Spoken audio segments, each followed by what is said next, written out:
मोर प्रिय चाषी और भाई भौणी मैंने समस्त को मोर नमस्कार।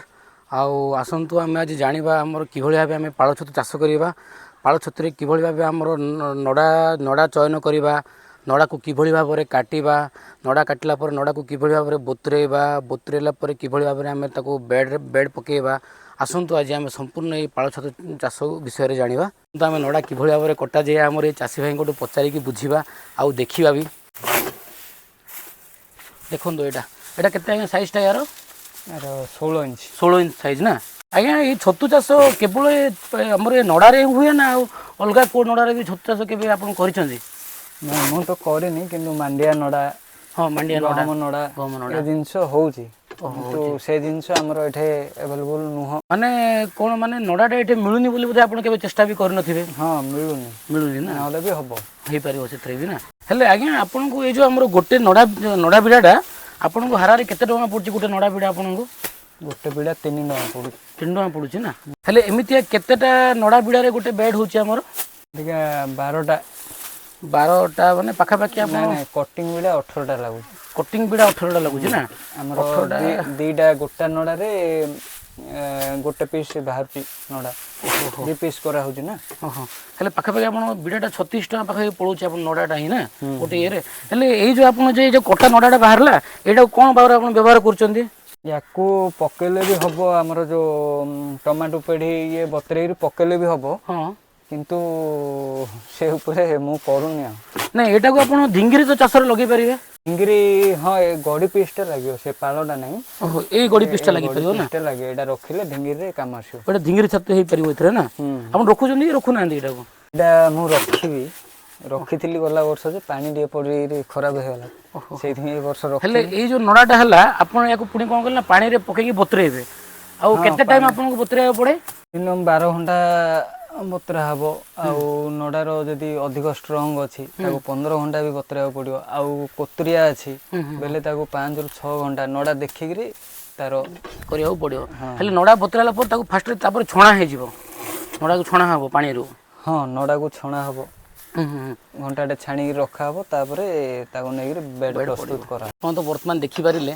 हमर किबल भाबरे नडा कटा होची ता सहित आम जापर कि ना कौ नड़ाटा सबुटे आम छतु चाष भल आती सैजर भी हवा दरकार आपड़ तो जापारे आसतु बर्तमान नड़ा को आम बतरे थे देखा कि नड़ा बतरा हो आसतु देखा बर्तमान आप देखिपे नड़ा तो आम कटा सरला आ नड़ा गुड़ा थुआई आ देखते आप कि नड़ा बतरा प्रथम आम टांकी सफा करापर जाम नड़ा बतरा हम चाषी भाई भाई मैंने आपने बर्तमान देखिपुर कि नड़ा आमर ये बतुराइले टांकी पका हो नड़ा सब पका हो सारापर पानी छड़ा कि नड़ा को बतुरा हम आगे नड़ा बतुरा खाली आम नड़ा पकेले पानी ना ए नड़ा को विशोधन करने कि पका हो हाँ भाबिस्टिन पड़ुछि फॉर्मालिन जे मु व्यवहार करू आपण व्यवहार करूना माने कहिया गले आमर फॉर्मालिन आ जो बारबिस्टिन किसी दरकार भी नहीं हेले आज्ञा जो माने पकाउछन्ती तो से माने कौन पे व्यवहार करछन्ती से गुडा तार माने किछि कारण अछि कि कौन पे व्यवहार कर नडार विशोधन नडारे जो जीवाणु थाउछन्ती हां हां से मरिया पे पकाउछन्ती किंतु नडा तो फ्रेश अछि हाँ से किसी आवश्यक ना मेडिसिन ना जब नड़ा जब सड़ी जाइए ताले से गुड़ा पकेबा पड़ो हाँ हाँ इन्फेक्शन होइथिबो तार अन्य फंगस थिबो से नड़ारे ताहले पानी टिके बाजी जाइथिबो वर्षा पानी माने अन्य फंगस से नड़ारे मारी जाइथिबो ओदा नड़ाटा देखिए वर्षा पानी बाजिथिबो सेटा अन्य फंगस मारिथिबो सेटा मरिया पई बोली भाबिस्टिन फॉर्मालिन ए जिंस व्यवहार कले अलगा फेंपिटा से हटेबो आ वर्तमान आसंतु आमे देखिबा कि भलिया बे हमर छत्र बेड पका होची आसंतु देखिबा वर्तमान आम चाषी भाई मैंने देखूँ आम जो छतुर जो पाଳ छतु आम जो बेड प्रस्तुत करवा ता पूर्व आम सबुठ मुख्य है मंजी कि भाव आम चयन करवा आसतु मो सहित आम प्रिय चाषी भाई अच्छा आम पचारि बुझा कि आम जो मंजी मार्केट आणला कौटा भल मंजी आ कौटा खराब मंजी कि भाव में जाना आसतु देखूँ आज्ञा यहाँ आप केमी जानते मंजीटा खराब बोलिकी एटा होची खराब मंजी ये आंबलिया स्मेल हे जाय जे आपण सुमतु आंबलिया स्मेल गोटे होची आ यार कलर भी माने पूरा डिस्कलर हे जाय छी एटा पूरा देखि परथुबे एटा देखो मंजी हेले चासी माने पकेबेन जदि एमितिया मंजी बाहर आपन को ये मंजी बोतल रु ताले दया करी आपण ए मंजी को व्यवहार करिवे नाही କାରଣ ଏଇ ମଞ୍ଜି ବ୍ୟବହାର କରିବା ଫଳରେ ଛତୁ ବି କିଛି ମାନେ ପ୍ରଡକ୍ସନ୍ ବି ହେବନି ଆଉ ଆପଣଙ୍କର ଗୋଟେ ବେଡ୍ଟି ଖାଲି ଖାଲିରେ ନଷ୍ଟ ହେଇଯିବ ଦେଖନ୍ତୁ ଆଉ ଭଲ ମଞ୍ଜି ଆଜ୍ଞା ଇଏ ହେଲା ଭଲ ମଞ୍ଜି ଇଏ ଦେଖନ୍ତୁ ଏ ହଁ କଲର ଦେଖିପାରୁଥିବେ ଆପଣମାନେ ଦେଖନ୍ତୁ ଭଲ ମଞ୍ଜିଟା ପୁରା ଚାହା କଲର୍ର ହେଇଛି ଆଉ ଚାରିପଟେ ବି ବଢ଼ିଆ ଗ୍ରୋଥ୍ ହେଇଛି ଆମର ଯେଉଁ ଫଙ୍ଗସର ଦେଖିପାରୁଥିବେ ହଉ ଦେଖିଲେ ବର୍ତ୍ତମାନ ଆପଣମାନେ ତ ସେଥିପାଇଁ କ'ଣ କହିଲେ ଆମର ଛତୁ ଚାଷ କରିବା ପୂର୍ବରୁ ତା'ର ମଞ୍ଜିଟା ବି ଯଦି ଭଲ ମଞ୍ଜି ହେଇଥିବ ତାହେଲେ ଆପଣଙ୍କର ଭଲ ପ୍ରଡକ୍ସନ୍ ହେବ ଆଉ ଆଜ୍ଞା ଆଉ ଗୋଟେ କଥା ଏ ମଞ୍ଜିରେ ଆମର ଗୋଟେ ବେଡ଼୍ରେ ଏଇଟା କେତେଟା ମଞ୍ଜି ଦେବାକୁ ପଡ଼ିବ ଆମେ ଯେଉଁ ପକାଉଛୁ 4 ଲେୟର ପକାଉଛୁ 4 ଲେୟର ପକାଉଛନ୍ତି ହଁ ମିନିମମ୍ 200 ଗ୍ରାମ ମଞ୍ଜି ଯାଉଛି ମାନେ ଗୋଟେ ବେଡ଼୍ରେ ଗୋଟେ 200 ଗ୍ରାମ ବୋତଲ ମଞ୍ଜି ଇଏ 350 ଗ୍ରାମ ଆସୁଛି ମଞ୍ଜିଟା 200 ଗ୍ରାମ ମଞ୍ଜି ପକିବ ହେଲେ ସେ ଯେଉଁ ନଡ଼ା ପକାଉଛନ୍ତି ନଡ଼ାର କିଛି ଓଜନ ଅଛି କି ନା ଏତେ କିଲୋ ନଡ଼ା କିଛି ଓଜନ ଅଛି ତାର ଓଜନ ବି ଅଛି ଏଇ ଆମର 10 ରୁ 12 କିଲୋ ନଡ଼ା ପାଇଁ ହଁ ଓଜନ ବି ଅଛି ସେମିତି ତ ଆମେ ଇଏ କରୁନୁ କେତେବେଳେ ଛୋଟ ବିଡ଼ା କେତେବେଳେ ବଡ଼ ବିଡ଼ା ଏ ଟାଇପ୍ ହେଇକିରି ଆମେ ବେଡ଼୍ଟା ଯେତିକି ହାଇଟ୍ କରିବା କଥା ତାକୁ ବାନ୍ଧିକିରି ଆମେ ସେଟ୍ କରିଦେଉ ଠିକ୍ ଅଛି ଆପଣମାନେ ତ ବର୍ତ୍ତମାନ ଜାଣିପାରିଲେ କି କିଭଳି ଭାବେ ଆପଣ ମଞ୍ଜିର ଚୟନ କରିବେ ଆଉ ଗୋଟିଏ ବେଡ଼୍ ପାଇଁ ହାରାହାରି 200 ଗ୍ରାମର ମଞ୍ଜିର ଆବଶ୍ୟକତା ଥାଏ ଆଉ ଯଦି ଏଇ ମଞ୍ଜି ପକାଇବା ଦ୍ୱାରା ଆପଣଙ୍କର କ'ଣ କହିଲେ ଛତୁର ଭଲ ପ୍ରଡକ୍ସନ୍ ବି ଆପଣଙ୍କୁ ଆସିପାରିବ ହେଲେ ଆଜ୍ଞା ଏଇଟା ଯେଉଁ ପକାଇଲା ପରେ ଆପଣ ଗୋଟେ ବେଡ଼୍ରୁ ପାଖାପାଖି କେତେ କିଲୋ ଆପଣଙ୍କର ଛତୁ ବାହାରେ ଆମର 200 ଗ୍ରାମ ମଞ୍ଜି ଯେଉଁ ବେଡ଼୍ଟା ପଡ଼ୁଛି ମିନିମମ୍ 700 ଗ୍ରାମ ଗୋଟେ ବେଡ଼୍ ଛତୁ ବାହାରିବ ହଁ ମାନେ ତାର ଟୋଟାଲ୍ ତାର ଏଇ ବେଡ଼୍ର ଟୋଟାଲ୍ ଟାଇମ୍ ଭିତରେ 700 ଗ୍ରାମ ହିଁ ବାହାରିବ 700 ଗ୍ରାମ ବାହାରିବ 200 ଗ୍ରାମ ଆଗ ଆସୁଥିଲା ଆମର କିଲେ ବର୍ତ୍ତମାନ ଯେଉଁ କ୍ଲାଇମେଟ୍ ସେଟ୍ ହେଇପାରୁନି ହଁ ମାନେ ବାରମ୍ବାର ମାନେ କ୍ଲାଇମେଟ୍ ମାନେ ଆମର ବର୍ଷା ଯୋଗୁଁ ନା ବର୍ଷା ମେଘୁଆ ଏ ଟାଇପ୍ ଯେଉଁ କ୍ଲାଇମେଟ୍ କେତେବେଳେ ଗରମ ହେଇଯାଉଛି କେତେବେଳେ ଥଣ୍ଡା ହେଇଯାଉଛି ହେଲେ ଆଜ୍ଞା ମୋତେ ଆଉ ଗୋଟେ ଜିନିଷଟି ଆପଣ କୁହନ୍ତୁ ହେଲେ ଆମର ଏଇ ଛତୁ ପ୍ରଡକ୍ସନ୍ ପାଇଁ କ'ଣ ଖରା ପାଗ ହେଲେ ଟିକେ ଭଲ ରହିବ କି ମୋ ପାଇଁ ବେଷ୍ଟ ହେଉଛି ଖରାଦିନ କାରଣ ଖରାଦିନେ ଆମ ହାତରେ ରହୁଛି ଇଏଟା ଥଣ୍ଡା କରିବା ପାଣି ପକାଇବା ବେଡ଼କୁ କେତିକି ଦରକାର ମାନେ ଆପଣ ବର୍ତ୍ତମାନ କ'ଣ ହେଲେ ଥଣ୍ଡା ହେଇଗଲେ ଆଉ ଗରମ କରିପାରୁନାହାନ୍ତି କିନ୍ତୁ ଖରାଦିନ ଗରମ ହେଲେ ଆପଣ ତାକୁ ଥଣ୍ଡା କରିହେବ ହେଲେ ଥଣ୍ଡା ଆପଣ କେମିତି କରୁଛନ୍ତି ଆଜ୍ଞା କିଛି ସ୍ପ୍ରେ ପାଣି ବ୍ୟବହାର କରୁଛନ୍ତି କି ନାଇଁ ମୋଟର ଏକା ସ୍ପ୍ରେ ବେଡ଼୍ରେ ପାଣି ପକାହେବ ପ୍ରତିଦିନ ବେଡ଼୍ରେ ପାଣି ପଡ଼ିବ ବେଡ଼୍ର ଲିମିଟ୍ ପାଣିଟା ରଖାହେବ ବେଲେ କଢ଼ କନଫର୍ମ ଆଉ ହେଲେ ଗ୍ୟାରେଣ୍ଟି ବି ଦେଇହେବ ଖରାଦିନେ ପ୍ରଡ଼କ୍ସନ୍ 100ରୁ 100 ହଁ ଭଲ ହେବ ଆଉ ବର୍ଷା ଦିନେ ଦେଖୁଛନ୍ତି ଇଏ ବର୍ଷା ଦିନିଆ ଛତୁ କିନ୍ତୁ ବର୍ଷା ଦିନେ ପ୍ରଡ଼କ୍ସନ୍ କମୁଛି ମାନେ ଆପଣଙ୍କର ଖରାଦିନ ହେଲେ ପାଖାପାଖି ଏଇ 200 ଗ୍ରାମରୁ କେଜି ଛତୁ ପର୍ଯ୍ୟନ୍ତ ଯାଉଛି କିନ୍ତୁ ବର୍ତ୍ତମାନ 700 ଗ୍ରାମ ପର୍ଯ୍ୟନ୍ତ ହିଁ ରହିଯାଉଛି 700ରୁ 500 ହବ ସିନା ବଢ଼ିବନି ହେଲେ ଆଜ୍ଞା ଆପଣ ମୋତେ କୁହନ୍ତୁ ଏଇ ଛତୁ ଇଏ ପାଇଁ ମାନେ କେତେ ଟେମ୍ପରେଚରଟା ସବୁଠୁ ଭଲ ଟେମ୍ପରେଚର ଆମର 25ରୁ 35 25ରୁ 35 ସବୁଠୁ ବେଷ୍ଟ ଆଉ ତାଠୁ ଯଦି ଅଧିକା ହେବ ତାଠୁ ଅଧିକା ହେଲେ ରୁମ୍ ଟିକେ ଥଣ୍ଡା କରିବାକୁ ପଡ଼ିବ 4 ସାଇଡ଼ ପାଣି ଫାଣି ଟିକେ ଅଧିକ ଦେବାକୁ ପଡ଼ିବ ଆଜ୍ଞା ଆଜ୍ଞା ଚାଷୀ ଭାଇମାନେ ଆପଣ ତ ବର୍ତ୍ତମାନ ଜାଣିପାରିଲେ କି ଆମର ମଞ୍ଜି ଚୟନ ଆଉ ମଞ୍ଜି ଚୟନ କରିବା କିଭଳି ଭାବେ ସେ ମଞ୍ଜିର ପ୍ରଡ଼କ୍ସନ୍ ବାହାରେ ଆପଣ ବର୍ତ୍ତମାନ ଜାଣିପାରିଲେ ବର୍ତ୍ତମାନ ଆମେ ଚାଲନ୍ତୁ ଏହି ମଞ୍ଜିକୁ ନେଇକି ଆମେ କିଭଳି ଭାବରେ ବେଡ଼୍ ପ୍ରସ୍ତୁତ କରିବା ଜାଣିବା ଆସନ୍ତୁ ଏ ପାଳ ଛତୁ ଚାଷଟା କେଉଁ ମାସରୁ କେଉଁ ମାସ ପର୍ଯ୍ୟନ୍ତ ପାଳ ଛତୁ ଚାଷଟା କରନ୍ତି ଆମର ମାର୍ଚ୍ଚ ମାସରୁ ଅକ୍ଟୋବର ପର୍ଯ୍ୟନ୍ତ ଆପଣଙ୍କର ପାଳ ଛତୁ ଚାଷ ହେବ କେବଳ ଥଣ୍ଡା ଅଧିକ ହେଲା ପରେ ଇଏ ବନ୍ଦ ହେଇଯିବ ହେଲେ ଆଜ୍ଞା ଆପଣ ଏଇଟା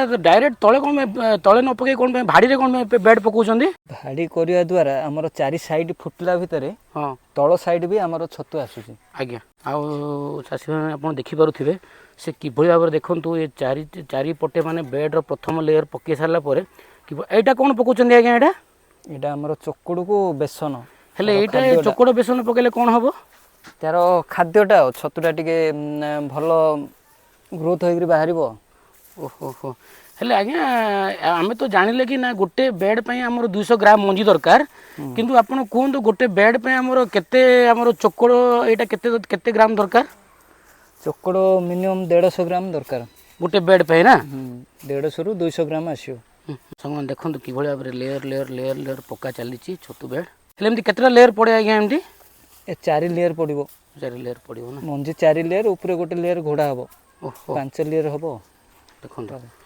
ଗୋଟେ ଭଲ ମଞ୍ଜି ଦେଖନ୍ତୁ କେମିତି କଲର୍ ତାର କେମିତି ଦେଖନ୍ତୁ ବାସ୍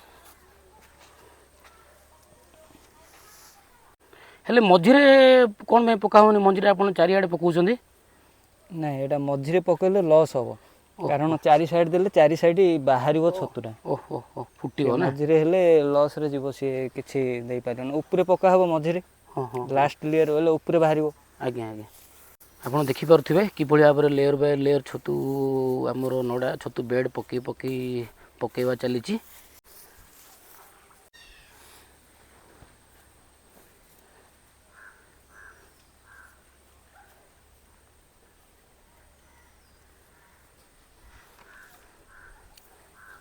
ହେଲେ ଆଜ୍ଞା ଆପଣ ଏମିତି କେତେ ବର୍ଷ ହେଲାଣି ଏମିତି ଛତୁ ଚାଷରେ ଅଛନ୍ତି?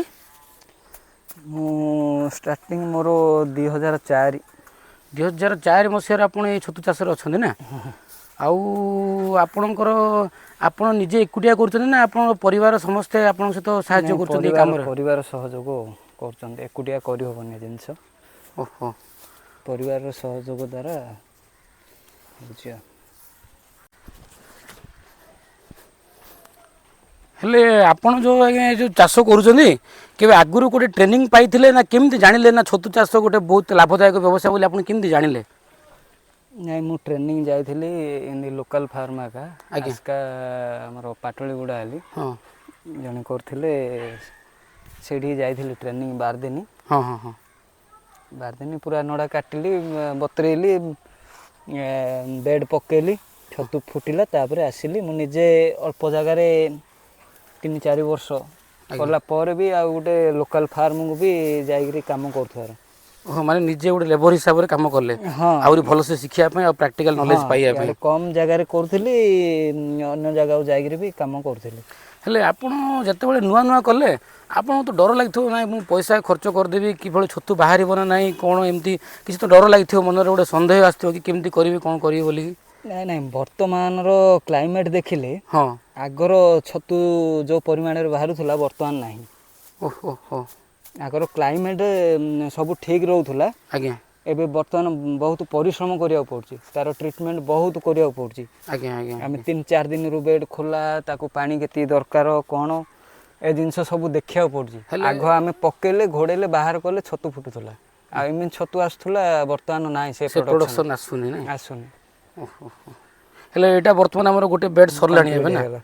ଏବେ ଆଉ ଥରେ ନେକ୍ସଟ ବେଡ୍ ଯିବା। ଆଜ୍ଞା ଯେଉଁ ଆପଣ ଏତେ ବର୍ଷ ଚାଷ କଲେ, ମାନେ 2004 ମସିହାରେ ଯେଉଁ ଆପଣଙ୍କର ଅଭିଜ୍ଞତା ରହିଛି, ୟା ମଝିରେ ଯେଉଁ ଏଇ 20 ବର୍ଷ ମଝିରେ କେବେ ଆପଣ କେବେ ଛତୁ ଚାଷରେ କେବେ ଅସୁବିଧାର ସମ୍ମୁଖୀନ ହେଇଛନ୍ତି କି ନାଇଁ ଆପଣ କିଛି ଗୋଟେ ଅସୁବିଧା ହେଇଛି, ଏ ବର୍ଷ ଆପଣ ପ୍ରଡ଼କ୍ସନ୍ ହେଇପାରିଲାନି, ଲସ୍ ହେଇପାରିଲାନି, କିଛି ଆପଣ ଅସୁବିଧାର ସମ୍ମୁଖୀନ ହେଇଛନ୍ତି କେବେ? ହଁ ହଁ ନିଶ୍ଚୟ। ତ ସେଇଟା କ'ଣ ପାଇଁ ହେଇଛି ଆପଣ କହିପାରିବେ, କ'ଣ ପାଇଁ ଆପଣ ସେ ଅସୁବିଧାର ସମ୍ମୁଖୀନ ହେଲେ? ସେ ଯେଉଁ ଅସୁବିଧା ହେଲା, ଆମେ ତା'ର ଖୋଜିବାକୁ ପଡ଼ିବ ଯେ କେଉଁଥିପାଇଁ ଆମର ଅସୁବିଧାଟା ହେଲା, କାହିଁକି ଛତୁଟା ଫୁଟିଲାନି। ଆଜ୍ଞା ସେ ଖୋଜିବା ପାଇଁ ବହୁତ ଦିନ ଲାଗିଛି ଜାଣିବା ପାଇଁ। ହଁ ବର୍ତ୍ତମାନ ଆମ ଦ୍ୱାରା ଲସ୍ ହେବାଟା ଏତେ ସହଜ ନୁହଁ ବର୍ତ୍ତମାନ। ହଁ ବର୍ତ୍ତମାନ ତ ଆପଣ ବହୁତ ଗୁଡ଼ିଏ ଅଭିଜ୍ଞ ଚାଷୀ ହେଲେଣି, କିନ୍ତୁ ସେତେବେଳେ ଯେଉଁ ଲସ୍ ହେଇଥିଲା ଆପଣ କ'ଣ ପାଇଁ କିଛି ଜାଣିପାରିଲେ? ହଁ କେଉଁଠି ପାଣି କମିଲା, କ'ଣ ହେଲା, ବେଡ଼ ମଞ୍ଜି କେଉଁଟା ଡିଫେକ୍ଟ ରହୁଛି, ସେ ଜିନିଷ ଆମେ ନିଜେ ଆଇଡ଼ିଆ କରି ଓହୋ ତାହେଲେ ଜାଣିବାକୁ ଆପଣଙ୍କ ପଡ଼ିବ। କହିବା ଅନୁସାରେ ମାନେ ମୁଖ୍ୟତଃ ହେଲା ଆମର ପାଣି, ମାନେ ବେଡ଼୍ରେ କେତେ ପରିମାଣରେ ପାଣି ଆଉ ବେଡ଼୍ ଓଦା କେତେ ପରିମାଣ ରହିବା କଥା, ହଁ ଆଉ ମଞ୍ଜିଟା କିଭଳି ଭାବେ ଚୟନ କରିବା ସେଇଟା ଗୋଟେ ସବୁଠୁ ମୁଖ୍ୟ ନା। ମୁଖ୍ୟ ଜିନିଷ। ଆଉ ଆଜ୍ଞା ଏ ଯେଉଁ ନଡ଼ାର ବିଶୋଧନଟା କିଛି ଆମର ଯେଉଁ ଛତୁର ଉତ୍ପାଦନ ଉପରେ କିଛି ପ୍ରଭାବ ପକାଇଥାଏ କି? ମୋ ମତାମତରେ ସେମିତି କିଛି, ଆମେ ଯେଉଁ ନଡ଼ାରେ ଦେଉଛନ୍ତି ଭାବିଷ୍ଟିନ୍, ଫର୍ମାଲିନ୍, ଆଜ୍ଞା ଆଜ୍ଞା ଏ ଜିନିଷ ମୁଁ ବି କରୁଥିଲି, ଆଜ୍ଞା ଦେଖିଲି। ହଁ ଏକ୍ସଟ୍ରା ଖର୍ଚ୍ଚ ହେଉଛି ହଁ କିନ୍ତୁ ପ୍ରଡ଼କ୍ସନ୍ ସେମ୍ ରହୁଛି। ନ ପକେଇଲେ ବି ଯେଉଁ ପ୍ରଡ଼କ୍ସନ୍, ପକେଇଲେ ବି ସେଇ ପ୍ରଡ଼କ୍ସନ୍। ମାନେ ଆପଣ କହିବା ଅନୁସାରେ ଯେଉଁ ଆମର ବିଶୋଧନ କରାହେଉଛି, ହୁଁ ତାର ଆଉ ଫର୍ମାଲିନ୍ ଆଉ ଆମର ବାର୍ବିଷ୍ଟିନ୍ ଏସବୁ ବିଶୋଧନ କରିବା କିଛି ଦରକାର ବି ନାହିଁ। ନାଇଁ କିଛି ଦରକାର ପଡ଼ୁନି, ପ୍ରଡ଼କ୍ସନ୍ ସେମ୍ ରହୁଛି ପକେଇଲେ। ଖାଲି ଆମର ନଡ଼ାକୁ ଦେଖିବା, ହଁ ନଡ଼ା ଯଦି କୋତରିଆ ହେଇଛି, ସ୍ମେଲ୍ ହେଉଛି ହଁ ବୋଇଲେ ଆମେ ବିଶୋଧନଟା ନିହାତି କରିବା ମାନେ ଦରକାର। ଫର୍ମାଲିନ୍ଟା ନାହିଁ ତ ଭାବିଷ୍ଟିନ୍ଟା ପ୍ରାୟ ବ୍ୟବହାର ହେଉଛି, ଫର୍ମାଲିନ୍ ବ୍ୟବହାର କିଏ କରୁନାହାନ୍ତି। ହେଲେ ଆପଣ ଆଜ୍ଞା ନିଜର ନଡ଼ା ସଂଗ୍ରହ କରୁଛନ୍ତି ନା ବାହାରୁ ବି ଆପଣ ନଡ଼ା ନାଇଁ କିଣିକି ନାଇଁ ଆଣୁଛନ୍ତି? ବାହାରୁ ସବୁ ଆସୁଛି ଆଉ ନିଜ ନଡ଼ା। ଧାନ ବିଲରୁ ବି ନଡ଼ା ରଖୁଛନ୍ତି ଆପଣ ସଂଗ୍ରହ ହଁ କରିକି? ମୁଁ ଯାହା ଚାଷ କରୁଛି ସେତିକ ବି ନଡ଼ା କରୁଛି। ହେଲେ ଆଜ୍ଞା ଆପଣ ଯେଉଁ ଏ ନଡ଼ା ଯେଉଁ ମାନେ କାଟିଲେ, ମାନେ ନଡ଼ା ଆଣିଲେ, ନଡ଼ା ଏମିତି କେତେ ମାସ ପର୍ଯ୍ୟନ୍ତ ଆମର ଛତୁ ଚାଷ ପାଇଁ ସେ ନଡ଼ାଟା ବ୍ୟବହାର ହେଇପାରିବ, ଯଦି ତାକୁ ଭଲସେ ଆମେ ସାଇତି କରିକି ରଖିବା? ଆମର ସେମିତି କିଛି ପ୍ରୋବ୍ଲେମ୍ ନାହିଁ। ଯଦି ଆମେ ନେକ୍ସଟ ଏ ବର୍ଷର ନଡ଼ାଟା ହୁଁ ନେକ୍ସଟ ଇୟର୍ ଖରାଦିନେ ପକାଇବା, ତା'ର ପ୍ରଡ଼କ୍ସନ୍ ଭଲ ଆସିବ। ଆଉ ଆମେ ସାଙ୍ଗେ ସାଙ୍ଗେ ଯେଉଁଟା ନଡ଼ାଟା ଆଦାୟ ହେଉଛି ସେଇଟା ପକାଇଲେ ପ୍ରଡ଼କ୍ସନ୍ କମିବ, କାରଣ ତା'ର କଞ୍ଚା ଅଂଶ ଥିବ। ଓ କଞ୍ଚା ଅଂଶ ରହିଲେ ବି ପ୍ରଡ଼କ୍ସନ୍ ହେବନି। ପ୍ରଡ଼କ୍ସନ୍ ହେବନି, ପୁରୁଣା ନଡ଼ା ହେଲେ ବର୍ଷକର ନଡ଼ା ଯଦି ରଖିବେ ଷ୍ଟ୍ରକ୍ ବୋଇଲେ ପ୍ରଡକ୍ସନଟା ଭଲ ହେବ କେବଳ ଖରା ଦିନ। ଆଉ ଆଜ୍ଞା ଆମେ ଯେଉଁ ଏଇ ଯେଉଁ ଆପଣ ଏ ତଳେ ବାଲି ପକାଇଛନ୍ତି ଏହାର କାରଣ କ'ଣ ଏଇଟା ଏଇ ଯେଉଁ ତଳେଟା ପୁରା ବାଲି ପଡ଼ୁଛି ଏହାର କାରଣ କ'ଣ? ବାଲି ବୋଇଲେ ଆମର ଖରା ଦିନେ ତଳେ ପାଣିଟା ପକେଇଲେ ହଁ ରୁମ୍ଟା ଥଣ୍ଡା ରହିବ। ଓହୋ ଆଉ ବାଲି ପଡ଼ିଲେ ପାଣିଟା ଆଉ ଯେଉଁ କାଦ ଫାଦ ଉଠୁଛି ମାଟି ଉପରେ ଗଲେ କାଦ ଉଠିବ ନା, ଆଜ୍ଞା ଆଜ୍ଞା ଆଜ୍ଞା ସେ ଜିନିଷଟା ଗୋଟେ ପ୍ଲସ୍ ବନ୍ଦ ହେଇଯିବ ଆଉ ପାଣିଟା ବି ଠିକ୍ ମାନେ ତଳଟା ବି ଠିକ୍ ବତର ହେଇକି ରହିବ। ଆମର ଟେମ୍ପରେଚରଟା ଠିକ୍ ହେବ। ଏଇ ବେଡ୍ ଉପରେ ବର୍ଷା ପଡ଼ିଲେ କିଛି ଅସୁବିଧା ନାହିଁ ନା? ବେଡ୍ ନାହିଁ, ଆମେ ପଲିଥିନ୍ ଘୋଡ଼ଉଛୁ, ବର୍ଷା ପଡ଼ିଲେ ତ ପାଣି ସେଇଟା ଅଧିକ ଆପଣ ହେଇଯିବ। ଘୋଡ଼େଇଛନ୍ତି ସେଥିପାଇଁ ବୋଲି ପଲିଥିନ୍ ଘୋଡ଼େଇଛନ୍ତି ନା? ହୁଁ। ଆଉ ପଲିଥିନ୍ ଘୋଡ଼େଇବାର ଆଉ କିଛି ଅଲଗା କାରଣ? ପଲିଥିନ୍ ଘୋଡ଼େଇଲେ ତାର ଫିମ୍ପିଟା ମାଳିବାରେ ସହଯୋଗ କରୁଛି। ଆଉ ପଲିଥିନ୍ ସହିତ ମାନେ ବେଡ୍ର ଓଦା ଉପରେ କିଛି ସମ୍ପର୍କ ଅଛି କି? ପଲିଥିନ୍ ହଁ ରହୁଛି ନା, ରହୁଛି। ଆମେ 4-5 ଦିନରୁ ପଲିଥିନ୍ ଖୋଲିକି ଦେଖିବା, ତାର ଯଦି ପାଣି ଅଂଶ ଅଧିକ ଥିବ ଆଜ୍ଞା ବୋଇଲେ ପଲିଥିନ୍ ବାହାର କରିକିରି ତାକୁ ବେଡ୍କୁ ଦେଖିକିରି ଶୁଖା ହେବ। ଓହୋ ଶୁଖିଲା ବୋଇଲେ ବି ପାଣି ସ୍ପ୍ରେ କରାହେବ ବେଡ୍ରେ। ଆଉ ବେଶୀ ଯଦି ପାଣି ହେଲେ ବି କ'ଣ କିଛି ଅସୁବିଧା ଅଛି କି ନଡ଼ାର? ହଁ ଅଧିକ ପାଣି ନଡ଼ାରେ ରହିଗଲା ବେଲେ ହେଲେ କଢ଼ ଆସିବନି, ସେ ପଚିଯିବ, ତାର ଯେଉଁ ଫିମ୍ପିଟା ଓହୋ ସେ ପଚିଯିବା ଫଳରେ ଆଉ କଢ଼ ଠିକ୍ ଦେବନି। ଆଜ୍ଞା ଆପଣ ଯେଉଁ ଏଇ ଯେଉଁ ଚାଷ କରୁଛନ୍ତି ଏତେ ବର୍ଷ ହେଲାଣି ଛତୁ ଚାଷ କରୁଛନ୍ତି, ଆପଣଙ୍କୁ ଯେ କୌଣସି ଏମିତି ମାନେ ଆମର ସରକାରୀ ସଂସ୍ଥା ପକ୍ଷରୁ କିଛି ସାହାଯ୍ୟ କିଛି ସହଯୋଗ ମାନେ ଜିନିଷ ଆକାରରେ ହେଉ କିମ୍ବା ଆମର ଯେଉଁ ଜ୍ଞାନକୌଶଳ ମାଧ୍ୟମରେ ହେଉ କିଛି ସାହାଯ୍ୟ ସହଯୋଗ ମିଳିଛି କି? ହଁ ହଁ ନିଶ୍ଚୟ। ମୋର ଏଗ୍ରିକଲଚରରୁ ଗ୍ରୀନ୍ ନେଟ୍ ହାଉସ୍ 2018 ମସିହାରେ ମୋତେ ମିଳିଥିଲା ଆଜ୍ଞା 500 ସ୍କୋୟାର ମିଟର। ଆଜ୍ଞା ଆଜ୍ଞା ଆଉ କେବିକେରୁ ଟ୍ରାଏଲ୍ ପାଇଁ ମଝିରେ ମିଳିଥିଲା ଆମର ଶୀତ ଦିନିଆ ପାଳ କରିବା ପାଇଁ, ତାର ପଲିଥିନ୍ ଜରି। କୃଷି ବିଜ୍ଞାନ କେନ୍ଦ୍ର ତରଫରୁ ହଁ ମିଳିଥିଲା ହଁ ହଁ। ଆପଣଙ୍କୁ। ଆଉ ଆପଣଙ୍କୁ ଏ କୃଷି ବିଜ୍ଞାନ କେନ୍ଦ୍ରରୁ କିଛି ଜ୍ଞାନକୌଶଳ ବି ଆପଣଙ୍କୁ ଶିକ୍ଷା ଦିଆହେଉଛି କି? ହଁ ହଁ ମୁଁ ଥିବା ଭିତରେ ଆଗରୁ ଗୀତା ମ୍ୟାଡ଼ାମ୍ ବୋଲି ଜଣେ ଥିଲେ, ଆଜ୍ଞା ସିଏ ବି ସହଯୋଗ କରୁଛନ୍ତି। ତାପରେ ପରେ ଅନିତା ମ୍ୟାଡ଼ାମ୍ ଆଜ୍ଞା ସିଏ ବି ଆସିକିରି ସହଯୋଗ କରୁଛନ୍ତି, ଯାହା ବି ପଚାରିଲେ କହୁଥାନ୍ତି। ହେଲେ ଆପଣ ମାନେ ଆମର ଇଏ ସରକାରୀ ସଂସ୍ଥାମାନଙ୍କ ମଧ୍ୟରେ ଏଗ୍ରିକଲଚର ହେଲା, ତାପରେ କୃଷି ବିଜ୍ଞାନ କେନ୍ଦ୍ର ହେଲା, ଆସିକି ଆପଣଙ୍କର ଫାର୍ମ ବି ଆପଣଙ୍କର ପରିଦର୍ଶନ କରିକି ବି ସେମାନେ ଯାଉଛନ୍ତି ନା? ହଁ ହଁ ନିଶ୍ଚୟ। ଓ ତାହେଲେ ବହୁତ ବହୁତ ଧନ୍ୟବାଦ। ଆଉ ଆପଣମାନେ ତ ବର୍ତ୍ତମାନ ଦେଖିପାରିଲେ କିଭଳି ଭାବରେ ବେଡ଼୍ ପ୍ରସ୍ତୁତି ଚାଲିଛି। ଆଉ ତା ସହିତ ଆମର ଯେଉଁ ଚାଷୀ ଭାଇ ଅଛନ୍ତି, ଆମର ଯେଉଁ ଚିତ୍ରସେନ ଭାଇ, ସିଏ ବି ତାଙ୍କର ଅଭିଜ୍ଞତା ଆମକୁ ଜଣାଇଥିଲେ। ତ ସେଥିପାଇଁ ତାଙ୍କୁ ବି ବହୁତ ବହୁତ ଧନ୍ୟବାଦ। ଆସନ୍ତୁ କିଛି ଆଉ ଅଲଗା ଜିନିଷ ତାଙ୍କଠୁ ଆମେ ପଚାରିକି ବୁଝିବା। ଏଇଟା ବନେଇଲା ପରେ ପୁଣି ଆପଣ କ'ଣ କରନ୍ତି? ପୁଣି ଢିଙ୍ଗିରି ଛତୁ ଆରମ୍ଭ ହେବ। ହେଲେ ଆଜ୍ଞା ଆମର ଇଏ ପାଳ ଛତୁର ଅଧିକା ଡିମାଣ୍ଡ ରହିଛି କି ଢିଙ୍ଗିରି ଛତୁର ଅଧିକା ଡିମାଣ୍ଡ ରହିଛି? ନାଇଁ ପାଳ ଛତୁ ଆଜ୍ଞା ଅଧିକ ଡିମାଣ୍ଡ। ଆଜ୍ଞା ଆଜ୍ଞା କିନ୍ତୁ ଢିଙ୍ଗିରି ମୁଁ ନୂଆ କଲା ଆସି କିଏ ଜାଣିନଥିଲେ ଆଜ୍ଞା। ହଁ ହଁ ହଁ। ତାପରେ ଏଡ଼ଭର୍ଟାଇଜ୍ ହେଇ ଢିଙ୍ଗିରି ବି ବର୍ତ୍ତମାନ ମାର୍କେଟ ହେଲାଣି। ହେଲେ ହେଲେ ଆପଣଙ୍କ ଅତ୍ୟଧିକ ଲାଭ ଏଇ ପାଳ ଛତୁରେ ହେଉଛି ନା ଢିଙ୍ଗିରି ଛତୁରେ ହେଉଛି? ଦେଖିବାକୁ ଗଲେ ଢିଙ୍ଗିରି ଛତୁରେ ଲାଭ ଅଧିକ ଆସିବ। ମାନେ କମ୍ ଖର୍ଚ୍ଚରେ ଆପଣଙ୍କର ଅଧିକା ଆପଣ ପ୍ରଫିଟ୍ ପାଇପାରୁଛନ୍ତି ନା? ହଁ ଢିଙ୍ଗିରି ଛତୁରେ ଅଧିକ ପ୍ରଫିଟ୍ ଆସିବ। ଓହୋ। ହେଲେ ଆଜ୍ଞା ଆପଣ ଆମର ଯେଉଁ ଏଇ ଯେଉଁ ଆପଣଙ୍କ ଏତିକି ବର୍ଷର ଯେଉଁ ଅଭିଜ୍ଞତା ରହିଛି, ଆପଣ ଆମର ଏ ଚାଷୀ ଭାଇ ଭଉଣୀମାନଙ୍କୁ ଆପଣ ଏଇ ଛତୁ ଚାଷ ପାଇଁ ମାନେ କ'ଣ ଆପଣ ପ୍ରେରଣା ଦେବା ପାଇଁ କ'ଣ କହିବା ପାଇଁ ଚାହୁଁଛନ୍ତି ଆପଣ ଆମର ଚାଷୀମାନଙ୍କୁ? କି ମାନେ ଏଇ ପାଳ ଛତୁ ଚାଷ ମାନେ କରିବାଟା ଲାଭଦାୟକ କି ନୁହଁ, କି ଏଇଟା କରିବା ଦରକାର କି ନାହିଁ, ତ ଟିକେ ଆପଣଙ୍କର ଟିକେ ମତାମତ ରଖନ୍ତୁ ଏ ଉପରେ। ଲାଭଦାୟକ ତ ନିଶ୍ଚୟ ହଁ ଅଛି। ଲାଭ ନଥିଲେ ମୁଁ 2004ରୁ ଆହିଁରେ ମୋର ସବୁ ଜିନିଷ ଆଜ୍ଞା ମେଣ୍ଟେନାନ୍ସ, ମୋର ଅନ୍ୟ ବିଜନେସ୍ ସେମିତି ନାହିଁ। ଆଜ୍ଞା ମୁଁ ଆହିଁରୁ ଚଳୁଛି, ଲାଭ ଅଛି। କିନ୍ତୁ ଗୁରୁତ୍ୱ ସହ ଯଦି ଚାଷକୁ ମାନେ ପୁରା ଗୁରୁତ୍ୱ ନେଇକରି ଧ୍ୟାନ ଦେଇକି କରିବାକୁ ପଡ଼ିବ ଏଇ ଚାଷଟା। କଲେ ହିଁ ଲାଭ ହେଇପାରିବେ। ଆଉ ଆମେ କହିବା ହଁ ପକେଇଦେଲି ତ 12 ଦିନ ହେଲେ ଦେଖିବା ଫୁଟିଯିବ ଆଉ, ଓହୋ ସେମିତିରେ ପ୍ରଡ଼କ୍ସନ୍ ହେବନି। ଆଗ ହେଉଥିଲା ହଁ କିନ୍ତୁ ବର୍ତ୍ତମାନ ନୁହଁ। ଆପଣଙ୍କୁ ପୁରା ପ୍ରତିଦିନ ଆସିକି ଥରେ ବେଡ଼୍ ଚେକ୍ କରିକି ଯାଉଥିବାକୁ ପଡ଼ିବ। ବେଡ଼୍ ଚେକ୍ ହେବ, ପାଣି ଚେକ୍ ହେବ, ବେଡ଼୍ର ଓହୋ ସବୁ ଜିନିଷ ଠିକ୍ ସେ ରଖିଲେ ଉତ୍ପାଦନ ଠିକ୍ ହେବ। ଆଜ୍ଞା ଏଇ ଗୋଟେ ବେଡ଼୍ରେ ଆପଣଙ୍କର ନଡ଼ା ଆଉ ମଞ୍ଜି ଆପଣଙ୍କୁ କେତେ ଟଙ୍କା ଟୋଟାଲ୍ ଖର୍ଚ୍ଚ ହୁଏ? ନଡ଼ା ମଞ୍ଜି ଆଉ ଚୋକଡ଼ ଚୋକଡ଼ରେ ନଡ଼ା ଆପଣଙ୍କର ଗୋଟେ ବେଡ଼୍ରେ ଏଠି କେତେ ଟଙ୍କାର ନଡ଼ା ଏତିକି ଆଜ୍ଞା? ନଡ଼ା 12-24 ନଡ଼ା 30 ଟଙ୍କା। ନଡ଼ା ଗୋଟେ ବେଡ଼୍ ପାଇଁ 30 ଟଙ୍କା ହେଲା। ଆଉ ଆପଣଙ୍କର ମଞ୍ଜି ବୋତଲଟା? ମଞ୍ଜି ବୋତଲ ତ ଲାଗୁନି, ଆମର 200 ଗ୍ରାମ ହେଲେ 17 ଟଙ୍କା ଆସିବ। ମଞ୍ଜିଟା 17 ଟଙ୍କା ଆସିବ। ଏଇଟା ହେଲା ଆପଣଙ୍କର 30 ଟଙ୍କା, ସେଇଟା ହେଲା 17 ଟଙ୍କା। ଆଉ ଆପଣଙ୍କର ଏ ଚୋକଡ଼ଟା? ଚୋକଡ଼ 5 ଟଙ୍କା ପକାନ୍ତୁ। ହଁ ହେଲେ 30, 10, 40, 47, 5 ପାଖାପାଖି 52 ଟଙ୍କା ଆପଣଙ୍କର ଖର୍ଚ୍ଚ ହେଲା ନା?